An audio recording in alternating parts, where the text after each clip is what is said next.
Hi everyone, hope you all doing well. Welcome back to our channel.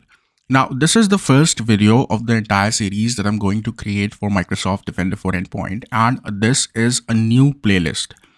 Now, fundamentally, for those of you who watch our content regularly, you know there is already a playlist for Microsoft Defender for Endpoint, and this playlist has around 53 videos. However, the way everything is implemented, in fact, starting from onboarding itself, a lot of components have been changed. In fact, the set of options which are available on the portal, they are also changed. So that's the reason we have decided to create a new playlist for Microsoft Defender for Endpoint. Now, since this is the first video, in this video, I'm going to talk about what is Microsoft Defender for Endpoint, what are the license requirements, what are the supported platforms, what are the features and capabilities which are available, and which role should be assigned to you so that you can access MDE portal, which is security.microsoft.com.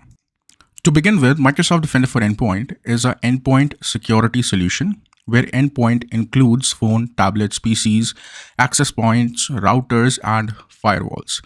Now, initially when the product was launched, it was only launched for Windows as a OS to be supported. But then in around June 2020, the MD-ATP support for Linux was also live. I mean, it was generally available. So around June 2020, Linux was added as a supported OS. And then in the same month, but around 2021, Android and iOS were also added as a supported OS.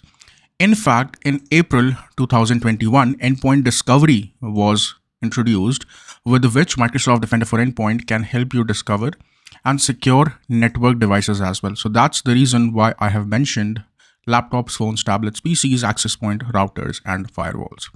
Now, when it comes to list of supported OS, MD can help you protect endpoints which are Windows-based, Mac OS, Linux, Android, and iOS.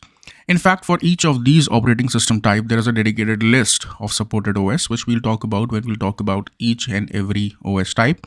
However, to begin with, for Linux, it's only the server distributions which are supported.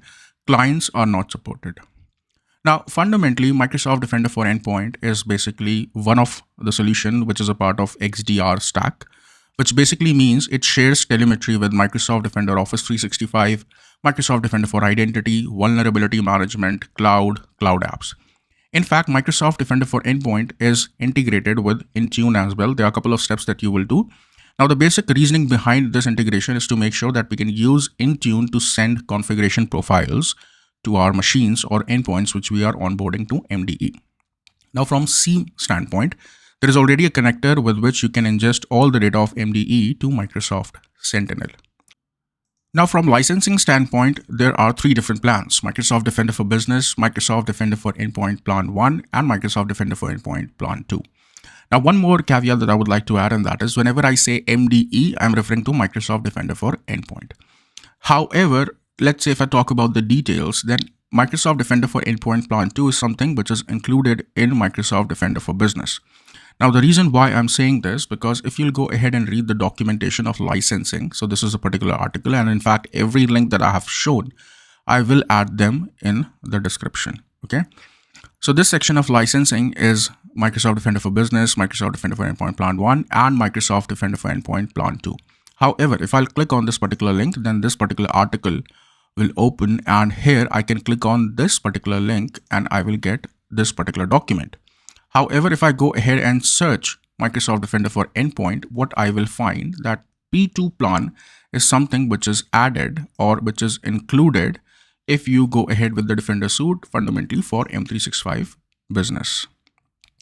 So these are the three plans. However, Microsoft Defender for Endpoint is also included with MDC license. Okay. So for those of you who know how MDC works, there is a Defender component for all these different resources that can be created in Azure subscription. And you can see for servers, I'm getting an option to change plan. Now there are two plans: Microsoft Defender for Servers Plan 2 and Microsoft Defender for Servers Plan 1. Now here itself, you see I get this option of Microsoft Defender for Endpoint, and if I click on this as well, I get this option. Now for server onboarding, majorly speaking, this is the plan which has been suggested from licensing standpoint, okay? Now if I talk about the plan capabilities, so the very first one is P1, and in this attack surface reduction and next generation protection is included. Next generation protection is something for which there is no video in our previous playlist, so we will cover that in this particular series as well. Next generation protection basically means a combination of AV component on the machine combined with cloud delivered security. Now, this section that you see over here, which is centralized configuration and administration, it basically means that everything that you're trying to control or every setting that you're trying to enable will be done by one single portal, and that is security.microsoft.com. Then obviously everything that we are doing here can be queried through API, which helps you integrate MDE with other solutions. Now, if I talk about Plan 2 capabilities, it has everything, starting from threat and vulnerability management, which is basically a component which helps you discover vulnerabilities on your machine. Now, every vulnerability will have a recommendation that you can implement, followed up with a remediation action. Now, don't worry about all these terms. There are videos for every component which has been shown over here. Since this is the first video, just focus on these terms to make yourself familiar with how different components are fundamentally working at the very elemental level. Now, it also has endpoint detection and response, which is basically responsible for behavior monitoring of your device. Then you have automatic investigation and remediation, and Microsoft Threat Expert, which is basically a paid service. And then again, these two components remain same. And as you can see, across platforms, Windows, macOS, Android, iOS, as well as Linux. Now, as we move along with the playlist, the majority of the configuration will be done for these three components, which is attack surface reduction, next generation protection, and endpoint detection and response. Now, you need to access security.microsoft.com to go ahead and access MDE. Fundamentally, this is Microsoft's XDR portal. Let me show you this. So this is security.microsoft.com, and you can see every component, every security solution can be configured, or the policies can be created from one single portal. Now, to access this portal, there are certain roles and permissions which are required. Now, by default, XDR portal adheres to Entra ID role, which basically means that if you are an admin, then you need to have either global admin or security admin permission. In Entra ID, from reader standpoint, you should have security reader permission to view the console. Now, XDR portal has its own RBAC as well, which is called Unified Role-Based Access Control, which can be used to create custom roles either for admins or for reader permissions. Now, the best part about Microsoft Defender XDR Unified RBAC is that you can actually scope the roles to a specific workload. For example, let's say I want the Exchange admin to only view the security alerts and incidents which are generated by Microsoft Defender for Office 365. Now, this is something which is possible with Unified RBAC. We will talk about this in a lot more detail once we go ahead and discuss about how Unified RBAC works. So this was all about knowing a very short kind of introduction for MDE, wherein we discussed about what is MDE, what are the supported platforms, license requirements, and role requirements. In the next video, I'm going to talk about what are the components for Microsoft Defender for Endpoint.